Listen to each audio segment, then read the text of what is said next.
Blade Runner 2049, what do I think about this film?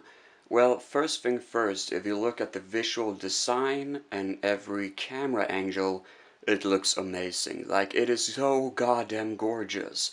And that is really what I wanted to see, a visual experience. And sadly, I'm a bit concerned, however, because it brings my mind to Ghost in the Shell, the remake, and we already know that that movie kind of bombed. But I still have good vibes about this because it feels like people are genuinely very optimistic about this movie, and that's a good, definitely a good thing. Also, if you listen to the soundtrack, it's a remastered version of Vangelis' soundtrack from the original film.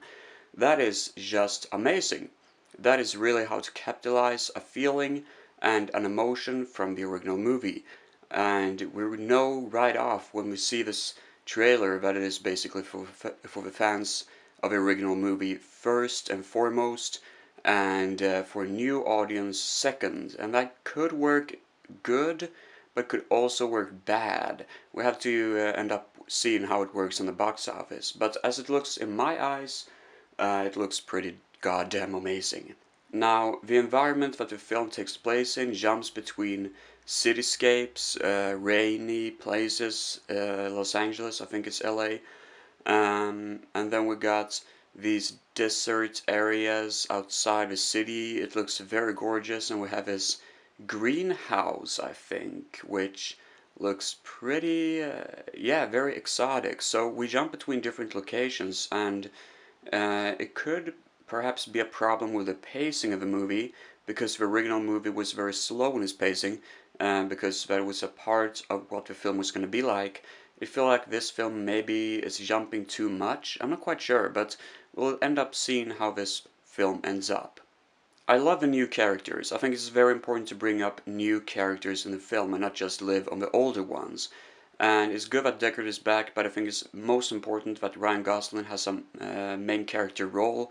And it's interesting to know that we don't know anything about him, we don't know anything about this black-haired girl, we don't know anything about his boss or anything about Jared Leto. We don't know anything. We don't know who's the good guy, we don't know who's the bad guy. We basically know there's a bunch of replicants around here, and we have no idea what they're gonna do, so that is gonna be very interesting. Now, the problem I got with this trailer is that it shows a lot of action scenes, and I'm not sure if a trailer want to show because it want to give us a feeling that it's more thriller orientated, or if it just shows that, yeah, it's gonna be a lot of action. Like, that could be a bit wrong, because I think people are gonna go in expecting to see Terminator 2, and maybe they won't see something like that. Because if you see the original film, it's not much action at all. The main character is almost always in some kind of trouble. He gets his ass kicked all the time.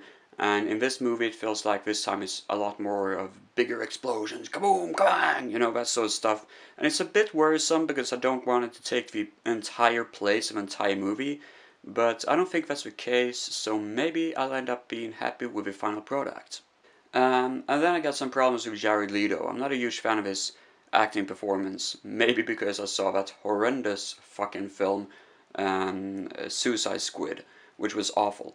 Yeah, I'm not sure. I don't like his face, but I'll be honest with you about that. But I'm a bit open-minded. Maybe he's not supposed to be the new Roy Batty of Blade Runner. Maybe he has a more another perspective about his personality. Maybe he's just a straight-up gangster, or maybe he's just a good guy. I'm not sure. He doesn't look good, but like Blade Runner is usually about a lot of different aspects and how things aren't as simple as we think it is, and that is the beautiful thing about it. So I'm not quite sure about that. All in all, I really, really, really look forward to this movie. I was really hooked. I was almost close to tear-eyed afterwards. And I saw this rather late that day, so I had some problems going to bed afterwards because I was very, wow, hyped about this. Totally hyped. But yeah, that's all I really think about Blade Runner 2049. I look forward to it. I think it's going to be a 4 to 5 stars, something like that. I don't think it's going to be better than the first movie. That's damn near impossible. But I think it's going to be a good movie nevertheless. And hopefully an add-on to the universe and not just a sellout. Yeah.